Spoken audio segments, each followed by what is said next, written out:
कुछ पॉइंट्स बताने की कोशिश करूंगा।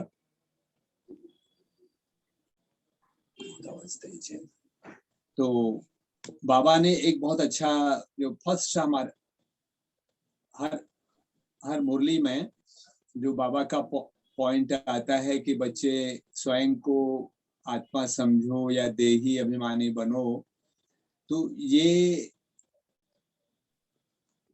बाबा ने कहा आप बच्चे सर्विस तो करते हैं, सर्विस पर तो ध्यान देते हैं, लेकिन साथ साथ यह भी ध्यान दें कि मुझे देही अभिमानी बनना है।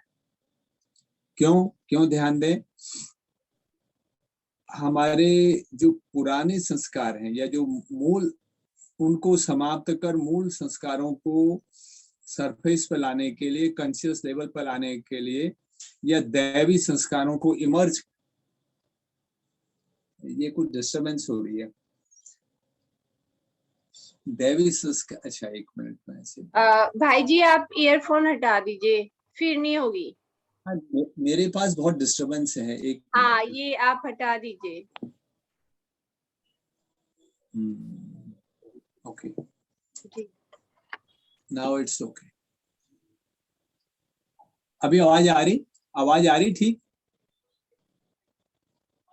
हाँ, लेकिन आपकी आवाज नहीं आ रही। हेलो जी भाई जी, आवाज आ रही है आपकी क्लियर? अच्छा। हाँ। तो बाबा ने एक बार सन 69 में कुछ, जब संदेशी दादी जी, गुलजार दादी जी जब वतन में जाते थे, तो एक सीन दिखाया, उन्होंने एक गुलाब दिखाया। तो 3 प्रकार के गुलाब दिखाए, एक लोहे का, एक पीतल का, और एक जो असली गुलाब होता है। तो बाबा ने उसको एक्सप्लेन किया उसमें कि कई बच्चे ऐसे हैं जिनके संस्कार जो है लोह की तरह हैं, वो बिल्कुल ट्रांसफॉर्म नहीं कर पा रहे हैं अपने आप को।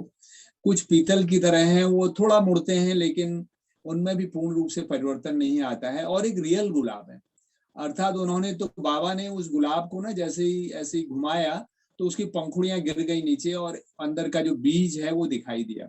तो बाबा ने कहा कि देही अभिमानी स्थिति बनाने के लिए ये आवश्यक है कि हम रूही गुलाब बने, मतलब एक प्योर गुलाब की से हमारी स्थिति होगी तो हम क्या होंगे, पुराने संस्कार और जो देह के संबंध हैं उनसे अपने आप को अलग कर पाएंगे। तो ये बाबा की जैसे एक हमें आशा है। और दूसरा, बाबा ने एक बहुत अच्छा कहा कि स्नेह और संगठन के लिए हमें क्या करना है, एक दो की राय को रिगार्ड देना है। हम कई बार क्या करते हैं, ये अपने फैमिली लाइफ में भी या सोशल लाइफ में, हम कहीं भी हैं, हम एक दो की राय को रिगार्ड नहीं देते, रिजेक्ट कर देते हैं, एक्सेप्ट नहीं कर पाते। तो वास्तव में क्या है, जब कोई कुछ कहता है, बाबा ने उसको बहुत अच्छी तरह से एक्सप्लेन किया था, जब कोई कुछ कहता है, अपनी राय देता है, तो पहले उसको यस करें, भले वो कुछ भी हो। तो उससे क्या होगा कि वो ढीला पड़ जाएगा थोड़ा सा, फिर भले कहें कि नहीं, इसके बदले अगर ये दूसरी अगर राय हो या दूसरी कोई बात हो तो उसको कह सकते हैं, और वो भी उसको बड़े सहज रूप से एक्सेप्ट करेगा। दूसरा, बाबा ने एक बहुत अच्छा इसमें कहा कि क्योंकि हमें अपनी उपराम अवस्था में रहना का अभ्यास करना है अभी, क्योंकि घर जाना है, अंतिम समय है। तो उसके लिए बाबा ने कहा कि हम हर परिस्थिति में लाइट और माइट स्थिति का अनुभव करें। उसके लिए क्योंकि हम यार, मतलब हम एक्सट्रोवर्ट बहुत होते हैं, हम बोलने की हमारी बहुत इच्छा भी होती है, बहुत बोलते भी हैं जब कोई मिलते हैं, लेकिन नहीं, हम अंतर्मुखी रहने का अधिक अभ्यास करें, एकांत में रहने का अभ्यास करें। उसमें क्या होगा, अगर हम बोलेंगे भी, वायुमुखी भी होंगे, तो उसमें भी उन लोगों, अन्य आत्माओं का ऐसा अनुभव होगा जैसे अंतर्मुखी स्थिति में रह करके जैसे वायुमुखी बन रहे हैं। तो अभी ये बाबा की ये इच्छा है हमसे। दूसरा एक बहुत अच्छा था कि किस तरह से हमें, क्योंकि ये संसार सागर है और हमें इसमें पास होना है, तो पास होने के लिए हमें जो बुद्धि रूपी हाथ है, बाबा कहते हैं बच्चे ये सदा तो मुझे दे के रखो। तो क्या होगी इस परीक्षा में, कैसी परीक्षा होगी, उसमें पास हो जाएंगे। और जो देह का अभिमान जो है वो बिल्कुल टूट जाए, उसके लिए क्या होगा, हमारा जीवन सर्व समर्पण पर जीवन हो। और समर्पण जीवन अर्थात यह है कि श्वासों श्वास उस परमात्मा की स्मृति बनी रहे हमें, है ना। उससे क्या फायदा होगा, एक तो वेस्टेज खत्म हो जाएगी, और सहनशीलता बढ़ेगी, जिससे क्या होंगे, दो चीज होगी। एक तो हम सदा हर्षित रहेंगे और सर्वशक्तिमान जो स्थिति है, मास्टर सर्वशक्तिमान स्थिति का अनुभव करेंगे, जिसका यादगार उसमें बाबा ने ये भी कहा कहीं पर कि हमें प्रेम और शक्ति का बैलेंस अपने जीवन में बना के रखना पड़ेगा। उससे क्या होगा, उसका यादगार है देवियों को जहां एक और उनकी नयनों में स्नेह भरा हुआ दिखाते हैं, वैसे वो अलंकारों शक्ति स्वरूप बन करके उन अलंकारों से सुसज्जित उनको दिखाते हैं। और बाबा की ये इच्छा है, ये चाहते हैं बाबा की अमृत बेला बच्चे कभी मिस ना करें। और अमृत बेले जो, क्योंकि बाबा का वो टाइम स्पेशली बच्चों के लिए है, तो उस अलौकिक अनुभूति को बच्चे जो है अमृत बेले अवश्य अनुभव करें। और हम सुबह सुबह उठ करके भक्ति में तो हम बोलते थे कि मैं मूर्ख हल कामी, लेकिन बाबा ने अभी ट्रांसफॉर्म किया। बाबा ने सुबह उठते ही कहा कि बच्चे ये सदा स्मृति में रखो कि मैं महान आत्मा हूँ। तो बाबा ने उसमें कहा कि बच्चों को ये चाहिए कि वो हमेशा यहाँ मेहमान की स्थिति में रहें, कि मैं यहाँ मेहमान हूँ, तब वो महानता का अनुभव कर सकते हैं। उसके साथ साथ बाबा ने एक बहुत अच्छा ये कहा उसमें, मेहमान भी वही बन सकता है, रियल सेंस में महान वही बन सकता है जो महिमा सुनने का जिसका संस्कार ना हो, या उसको ये अंदर में कहीं ये रहे कि मेरी महिमा हो, चाहे सूक्ष्म या स्थूल रूप से, छुप के भी वो अंदर से ये चाहता है कि मेरी महिमा हो, तो वो कभी महान नहीं बन सकता। ये बाबा ने उसमें कहा। और बाबा ने एक चाहिए, जो बाबा ने हम बच्चों से क्या चाहते हैं, बाबा ने उसमें कहा कि 3 बात बच्चों को छोड़नी है। एक मुरली में कहा बाबा ने 69 में, और 3 बातें धारण करनी है। छोड़ना क्या है बच्चों को, खासकर ये तो सेवा की टीम है, अपना प्रदर्शनी ग्रुप है, सेवा से जुड़ा हुआ है, तो इसमें 3 बात छोड़नी है। नंबर 1 हमें छोड़ना है बहाना, छोड़ना है बहानेबाजी। दूसरा छोड़ना है कहलाना। कई बार क्या होता है, हमें कोई कहे तब हम थोड़ा सा अपने आप को अपने एक्सप्लोर करते हैं, अदरवाइज सोचते हैं ठीक है चलो करने दो ना, बहुत है करने वाले। तीसरा मुरझाना नहीं है। मान लिया सेवा में है, किसी ने मुझसे कहा नहीं, कुछ बोला नहीं, तो मैं मुरझा, मेरा कहते हैं ना वो टच मी नॉट, एक फ्लावर की बात आती है, उस टच मी नॉट फ्लावर की जैसी मेरी स्थिति ना हो, मुरझाई नहीं। ये 3 बातें छोड़नी है हमेशा, और 3 बात धारण करनी है। उसमें है, बाबा कहते हैं हमेशा उसको बड़ा कॉमन है, त्याग, तपस्या और सेवा। टाइम अभी और है, हाँ, एक 2-3 मिनट है ना जी, क्योंकि मेरे को भ्राता जी का था कि आप बहुत लंबा खींचते हो, मैंने कहा नहीं जल्दी खत्म करूंगा।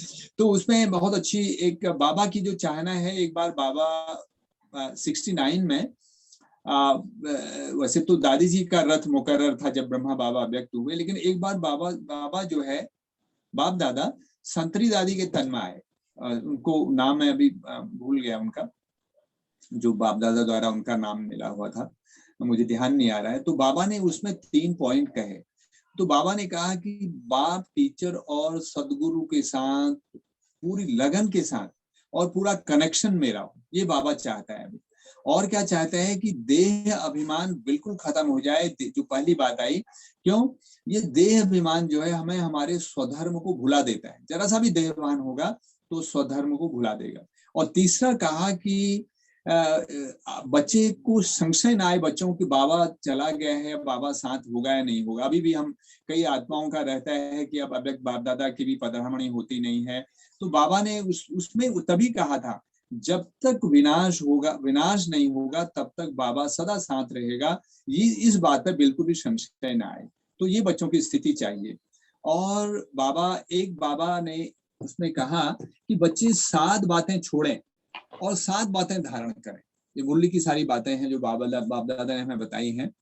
7 बातें जो छोड़नी है, उसमें 5 विकार तो मुख्य रूप से हैं ही, प्लस बाबा ने कहा कि आलस्य और भय, इस 5 और 2 7, क्योंकि अभी वो परिस्थितियां आ रही हैं कि जब भी हमें निर्भय बनना पड़ेगा। जैसे अभी ये टाइम, कोविड टाइम गया या अभी है, चल रहा है, इसमें जो जिनको भय हुआ वो उनको बड़ी परेशानी हुई, लेकिन जो निर्भय रहे उन्होंने इसको एंजॉय भी किया। और 7 बातें जो धारण करनी है, वो बाबा ने कहा अपना स्वरूप, अपना स्वदेश, अपना स्वधर्म, अपना सुकर्म और लक्ष्य, स्वलक्ष्य और स्वलक्षण। और बाबा ने 7th कहा कि स्वदर्शन चक्रधारी। ये 7 क्वालिटी जो है बच्चों को धारण करनी है, तो बाबा अभी यही चाहते हैं। और लास्ट में बाबा जो है, जो बाबा के महावाक्य हैं,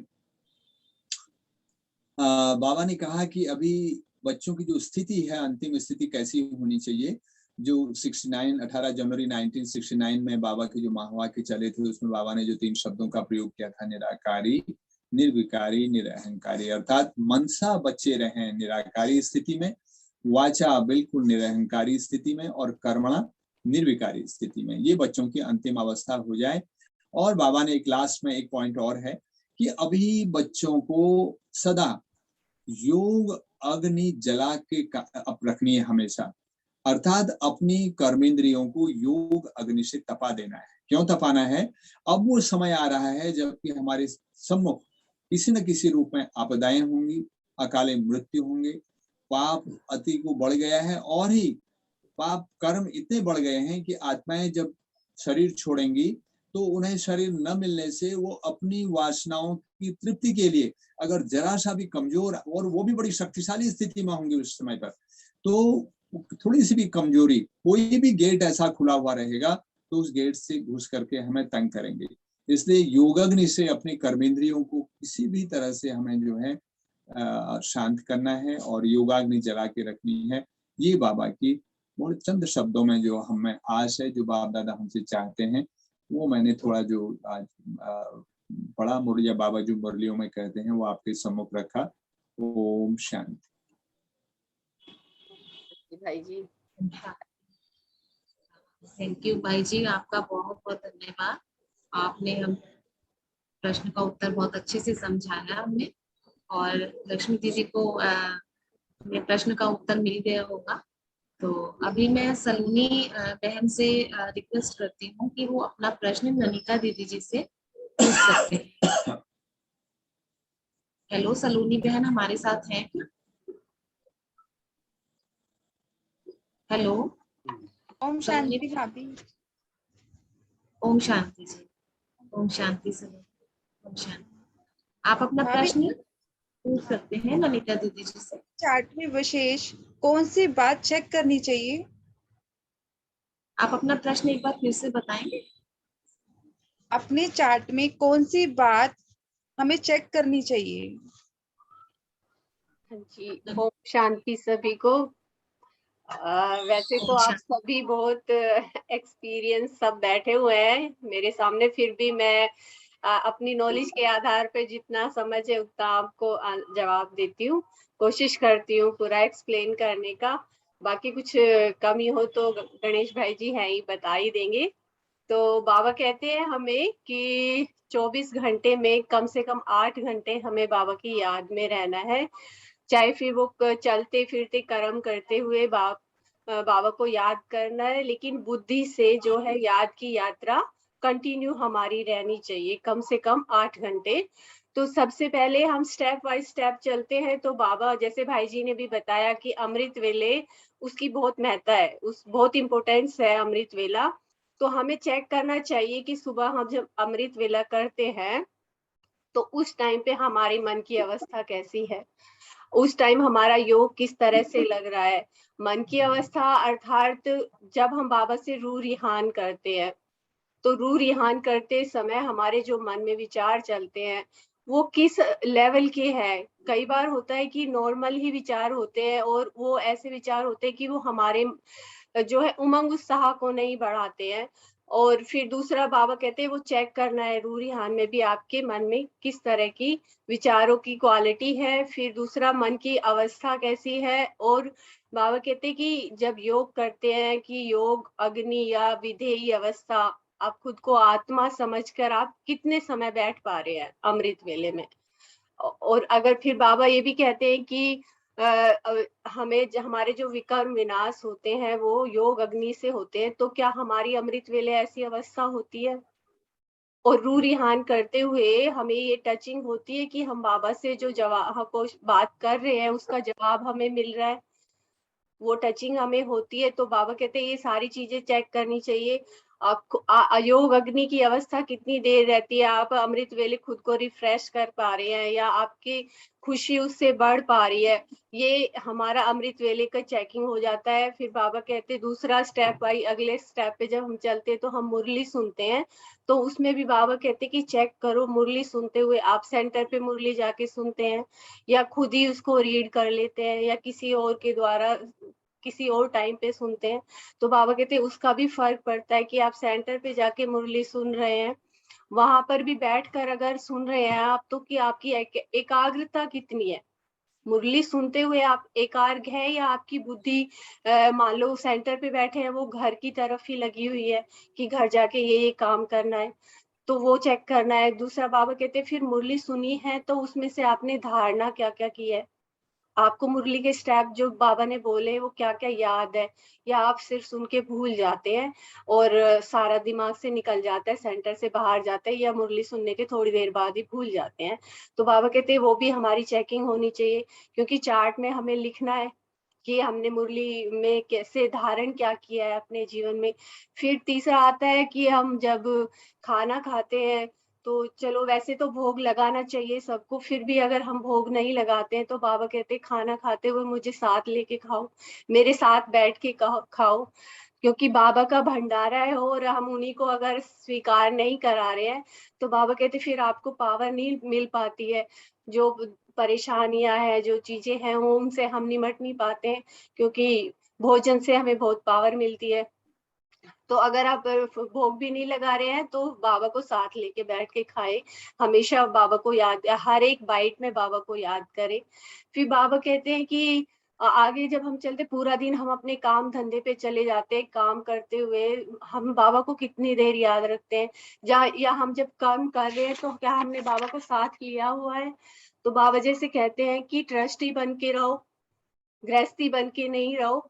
चलो फिर भी अगर हम ट्रस्टी नहीं हो पाते, गृहस्थी बन के रहते, तो फिर बाबा कहते हैं गृहस्थी रहते हुए भी कमल फूल समान हल्के फुल्के रहो। ऐसा ना हो कि आप सारा बोझ अपने सर पे लेके चले जा रहे हैं, तो बाबा कहते फिर तो आप आगे नहीं बढ़ पाएंगे। बाबा कहते सारा बोझ मुझे दे दो और फिर अपना सिर्फ कर्म करते रहो और बुद्धि मेरे पास रखो। फिर बाबा कहते हैं अपने मन में फिर ये चेक करना है पूरे दिन आपके जो विचार है वो किस तरह के चलते हैं पूरा दिन में, क्या आपके विचार आपको आगे बढ़ने दे रहे हैं या पीछे धकेल रहे हैं। बाबा के वो सबसे ज्यादा इम्पोर्टेंट चीज है, क्योंकि जितने अच्छी हमारी विचारों की क्वालिटी होगी हमारे मन में उमंग उत्साह उतना ही बढ़ता जाएगा। तो बाबा कहते हैं स्थूल में तो करना है, सूक्ष्म में भी करना है। ऐसा नहीं कि हम बाहर से दिखा रहे हैं लेकिन हमारे अंदर की अवस्था, मन की अवस्था सही नहीं है, मन में अंदर कुछ और ही विचार चलते हैं, तो वो विचार अपने बहुत चेक करने की जरूरत होती है। फिर बाबा कहते हैं कि जो सूक्ष्म में बाबा कहते हैं कि इतना खजाना अपने पास जमा करके रखो कि दूसरों को दान कर सको। तो हमें अपना वो खजाना भी चेक कराए कि क्या हमने इतना जमा कर लिया है, क्योंकि बाबा कहते हैं मनसा वाचा कर्मणा, किसी तरह से तो सेवा रोज करो। अगर वाचा से नहीं कर रहे, कर्मणा से नहीं कर रहे, तो मनसा से करो। लेकिन मनसा से तब कर पाते जब हमारी खुद की मनसा अच्छी होती है, पावरफुल हो, हमारे विचारों की क्वालिटी अच्छी हो, तो हम दूसरों को दे सकते हैं। तो हमें अपना जमा का खाता भी चेक करना है। फिर बाबा कहते हैं हमेशा दाता रूप में रहो, कि निर्विकारी, निर्बंधन, निरअहंकारी, ये तीनों चीजें बाबा कहते हैं ये तीनों चीजें आपकी पूरा दिन में चलती है। फिर शाम को जब हम बाबा को अपना चार्ट देते हैं तो ये सारा चीज हमें चार्ट में लिखनी चाहिए, चेक करना चाहिए, और रात को भी सोते समय बाबा को साथ लेके सोए, कहीं भूल ना जाए। बाबा कहते हैं हमेशा मेरी गोद का सहारा लेके सो तो अच्छी नींद आएगी। तो ये कुछ स्टेप्स थे जो मैंने कोशिश की है बताने की, बाकी थोड़ा बहुत भाई जी बता देंगे। ओम शांति। ओम शांति। भाई जी शांति बहुत अच्छा किया आपने दीदी। हाँ, थैंक यू। तो ये सलोनी बहन को अपने प्रश्न का उत्तर अच्छे से मिल गया होगा, बहुत अच्छे से बताया है आपने, थैंक यू। अभी अंजू बहन अपना हाँ जी रखते हैं। अंजू बहन आपका कोई प्रश्न था तो आप पूछ सकते हैं। हाँ ओम जी। शांति। ओम शांति। गणेश भाई ने भी बहुत अच्छा बताया और ननीता दीदी ने भी बहुत अच्छा बताया। अब मुझे सोनिका दीदी से पूछना है कि मुरली सुनते हुए आपको कौन सा नशा चढ़ता है? ओम शांति सभी भाई बहनों को। तो ये तो सवाल भी बहुत इतना अच्छा है कि इसका उत्तर सभी के हिसाब से सभी को ही लगता होगा। जो मुझे लगता है कि मुरली जो है वो आत्मा का एक भोजन है। तो जैसे कि आत्मा को भोजन मिलता है तो वो शक्तिशाली बनने लगती है। तो सबसे बड़ा नशा तो यही महसूस होता है जब हम आत्मा समझ के अपने को और परमात्मा के सामने सब बैठते हैं और ये समझ कर बैठते हैं कि वो हमें पढ़ाने वाला कौन है, ऊंचे से ऊंचा परमात्मा, जो ऊंचे से ऊंची अथॉरिटी है वो हमारा पिता है। और वो हमें मुरली द्वारा हमें तीनों रूपों से हमें प्यार, अपना स्नेह, बाप के रूप में वो हमें स्नेह दे रहे हैं मुरली में, हमें टीचर बनकर वो पढ़ा रहे हैं और हमें सदगुरु बनकर हमें मुक्ति, जीवन मुक्ति का हमें रास्ता भी बता रहे हैं। तो मुरली में इन तीनों रूपों से वो बाबा जो हमें अपना सब कुछ दे रहे हैं, लुटा रहे हैं, तो वो एक रूहानी नशा चढ़ता है कि कौन है जो हमें वो पढ़ा रहा है, कौन है जो हमारे साथ है, पग पग पर हमारे साथ है। तो ये रूहानी नशा चढ़ता है कि सर्वशक्तिवान हमारा पिता है, जिसे दुनिया ढूंढ रही है, वो हमें मुरली द्वारा हमें अपना वर्षा प्रदान कर रहे हैं। वो सर्वशक्तिवान हमारे सम्मुख है और हम उनके सम्मुख बैठकर उनके ही महावाक्यों को सुन रहे हैं। तो मुरली तो एक बहुत बहुत अच्छा अनुभव है, एक्सपीरियंस होता है। जितना समय हम मुरली में बैठते हैं हमें लौकिक दुनिया का कोई हमें भान नहीं होता और हमें बिल्कुल परमात्मा साक्षात हमारे हमारे सामने और हमें इतने प्यार से और स्नेह से जो हमें अपने वाक्यों का उच्चारण करते हैं बच्चों प्रति, तो हम सब खुशी में झूम रहे होते हैं। इतनी खुशी मिलती है कि बाबा हमें हर रूप से वो हमें संवारते हैं, अलग अलग तरीके से हमें सम्मान देते हैं। बाबा हमें इतनी खुशी चढ़ाते हैं कि मतलब हमें दुनिया के जो दुखों का भान बिल्कुल नहीं होता, ऐसा लगता है हमारी दुनिया ही अलग है। तो बाबा हमें इतना अच्छा परिवार, बाबा के साथ हमें, बाबा कहते हैं कि तुम कौन से परिवार के हो, दैवी परिवार हमें मिलता है। मुरली में हमें भिन्न सम्मान मिलते हैं कि बच्चे, बाबा कभी हमें कहते हैं बच्चे तुम रूहानी सेना हो, कभी कहते हैं बच्चे तुम रूहानी आर्मी हो, रूहानी सेना हो, विश्व कल्याणकारी आत्माएं हो, रूहानी सोशल वर्कर हो, और मास्टर सर्वशक्तिवान हो और मास्टर ज्ञान का सागर हो। मतलब जो दुनिया को ज्ञान नहीं, वो हमें ज्ञान बाबा हमें मुरली द्वारा सुनाते हैं। सारे युगों का ज्ञान बाबा हमें मतलब कि त्रिनेत्री बना देते हैं, जैसे कि पास्ट, प्रेजेंट और फ्यूचर, हमें इसका पूरा ज्ञान मिल जाता है। और बाबा हमें त्रिलोकी नाथ बना देते हैं कि तीनों लोगों का ज्ञान भी हमें मुरली में, हमें पूरे तीनों लोगों की सैर कराते हैं मुरली द्वारा। कभी हमें बाबा मूल वतन में ले जाते हैं, कभी हमें सत्युग में ले जाते हैं, कभी हमें यहाँ स्थूल वतन में, कभी हमें सूक्ष्म वतन की सैर कराते हैं। तो मुरली तो हमारा ऐसा साधन है जो जिससे कि हम भ्रमण करते रहते हैं। दुनिया वाले तो घूमने की कोशिश करते हैं, वो कहीं ना कहीं आनंद लेने के लिए कहते हैं कहीं सैर पे चले जाएं। हमें तो मुरली में ही तीनों लोगों की बाबा सैर कराते हैं और हमें तीनों कालों का ज्ञान दिया बाबा ने कि तुम त्रिकालदर्शी बन जाते हो। तो वो हमें इतना ऊंचा सम्मान, इतना रूहानी नशा चढ़ता है कि हम ही हैं त्रिकालदर्शी, तीनों कालों को जानने वाले और त्रिलोकी नाथ भी, तीनों लोगों के हमें ज्ञान मिलता है।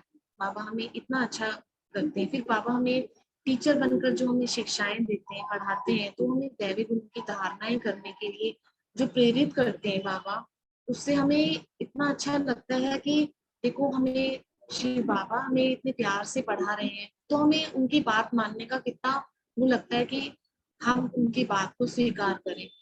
उनका जैसे टीचर पढ़ाता है तो हम कहते हैं ना अच्छे मार्क्स लेने के लिए हमें पढ़ना है, हमें इस बातों को स्वीकार करना है, लर्न करना है, याद करना है। तो टीचर बनकर बाबा हमें ऐसे पढ़ाते हैं, बच्चे मुझे याद करो, अपनी को आत्मा समझ मुझे याद करो, तो तुम्हारे जन्म जन्मांतर के भी कर्म विनाश होंगे।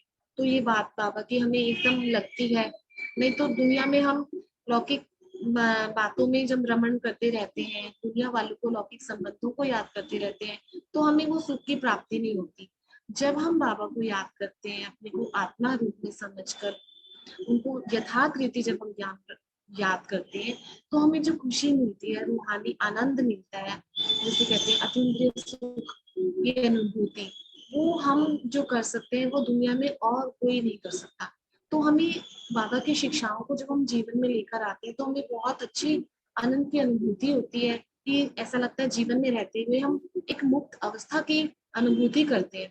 क्योंकि अगर हम बाबा के इस मूल्य के ज्ञान को ना पढ़ रहे होते तो हमारी क्या हालत हो रही होती इस दुनिया में रहते हुए, हमें इस दुखों की भावनाएं कितनी आ रही होती।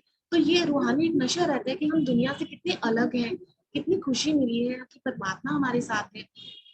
जब वो मुरली में हमारे से प्रतिज्ञा करवाते भी हैं और हमसे करते भी हैं तो हमें कितना आनंद मिलता है। बाबा कहते हैं कि बच्चे तुम हिम्मत का एक कदम बढ़ाओ तो मैं 1000 कदम तुम्हारे साथ। तो ये उनके वचन सुन के कितना खुशी का एक अंदर से अनुभूति होती है। फिर बाबा ऐसे कहते हैं कि बच्चे तुम मुझे याद करो तो तुम्हारे लिए सोचने का काम भी मैं करूंगा। तो कितना हल्के हो जाते हैं हम, जैसे बेफिक्र बादशाह होते हैं। मतलब हमारा काम ही क्या है, सिर्फ बाबा को प्यार से याद करना है। तो बाबा कहते हैं तुम्हारे लिए तो सोचने का काम भी मैं करूंगा, तो हमें किस बात की चिंता। तो हमने जैसे कि एक ट्रेन में यात्री होता है ना कि वो अपने बोझ को सिर पे उठाकर बैठा होता है। तो जैसे हम सिर पे बोझ उठाकर बैठे थे, जो जीवन पहले हम जीते थे जब तक हमें बाबा नहीं मिले थे, लेकिन जैसे ही हमें बाबा मिले और हम जब बाबा की मूर्तियों का अध्ययन करने लगे, उनसे सुनने लगे बाबा से, तो हमारे अंदर ऐसा लगा कि हमने बोझ ऐसे ही पकड़ा हुआ था, अपने सिर पर रखा हुआ था, वो बोझ जैसे हमने ट्रेन पर रख दिया, जैसे ट्रेन में यात्री। तो ऐसे ही हम सभी आत्माएं इस समय सभी यात्री हैं, रूहानी यात्री हैं, और ये यात्रा हमारी बाबा के साथ हो रही है। तो कितनी अच्छी बात है कि हम हमारा जो हमसफर है, हमारा जो प्रिय है वो हमारे साथ है और पग पग पर वो हमारा साथ दे रहा है और वो हमारा साथ निभा रहा है। तो ये रूहानी खुशी जो है, ये रूहानी नशा, सुप्रीम अथॉरिटी हमारे साथ है, हमारे कदम कदम में हमारे साथ है। वो हमें जो है वो इतना ऊंचा उठा देता है कि हम उसका साथ छोड़ने के अलावा हम कुछ भी बात नहीं सोच सकते। सारा दिन में हम यही सोचते हैं, या तो हमें सेवा के ख्यालात चलते हैं, या हम सेवा की ही बातें करते हैं, या हम मुरली पढ़ेंगे, मुरली का मंथन करेंगे। हमारे यही विचार चलते हैं कि अभी कार्य से निवृत्त होकर हमें ये करना है, हमें सेवा के प्रति ये करना है। मन में यही लगन होती है। कभी परम धाम का चिंतन करते हैं कि मैं तो अवतरित आत्मा हूँ। तो बाबा हमें जो जो हमें शिक्षाएं देते हैं, जैसे गणेश भाई जी ने भी बहुत अच्छा बताया कि तुम मेहमान हो, तो बाबा ने हमें ये मेहमान की जो वो स्मृति दिलाई कि हम मेहमान हैं इस सृष्टि पर। तो वो उससे हमारे को बिल्कुल हम हल्के हो जाते हैं, जैसे मेहमान का कुछ भी नहीं है। तो ऐसे ही हम ट्रस्टी होकर रहते हैं ना, तो हमारे को बिल्कुल किसी भी प्रकार की चिंता नहीं होती, भय मुक्त हो जाते हैं हम, चिंता मुक्त हो जाते हैं। तो ये सबसे बड़ी मूल्य सुनते हुए जो मुझे अनुभव होते हैं, सभी को ही होते होंगे शायद कुछ ना कुछ अलग। तो मेरे को जो ये अनुभव है, तो ये मैं यही बताना चाहती हूँ कि बहुत खुशी का अनुभव होता है कि मूल्य एक भी दिन हम मिस नहीं कर सकते, कुछ भी हो जाए। लेकिन मूल्य जब तक ना सुने तब तक ऐसा पता नहीं लगता कि भगवान मुझसे कुछ कह रहा है और आज मुझे लेट हो गया सुनने में, या कुछ मेरा मिस हो गया, ऐसा लगता है कुछ मिस हो। तो आत्मा का भोजन है, शरीर ने भोजन खाया नहीं खाया वो एक अलग बात है, लेकिन जब अगर आत्मा को भोजन नहीं मिला तो ऐसा लगता है कि आज भगवान मुझसे क्या कह रहा है, मैं जरा सुनती हूँ। तो बहुत ये अच्छा सबसे बड़ा है आप। बस बट हमारे पास टाइम की कमी है, अगली बार हम आपसे शांति फिर में। से सुनेंगे। हाँ जी नहीं, मेरा हो गया था जी मेरा आंसर। Thank you. सभी से सभी ने समय दिया, सभी ने अपना कीमती समय दिया जुड़ने के लिए, सभी का बहुत बहुत धन्यवाद है।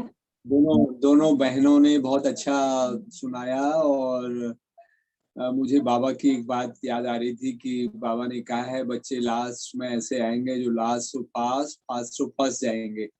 तो आप फर्स्ट आने वाले दोनों, बहुत हमें भी प्रेरणा आपसे मिली है, और यही वास्तव में एक मगन अवस्था है। बाबा ने एक बार मुरली में कहा कि बच्चे बच्चे मंथन भी करते हैं, उनका कथन मंथन तो होता है, लेकिन मगन अवस्था नहीं रहती।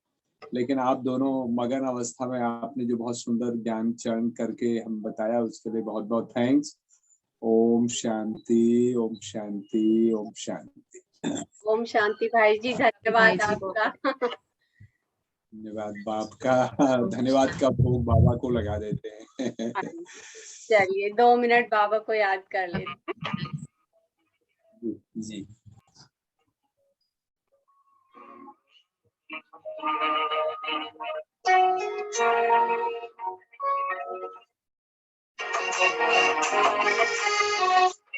मैं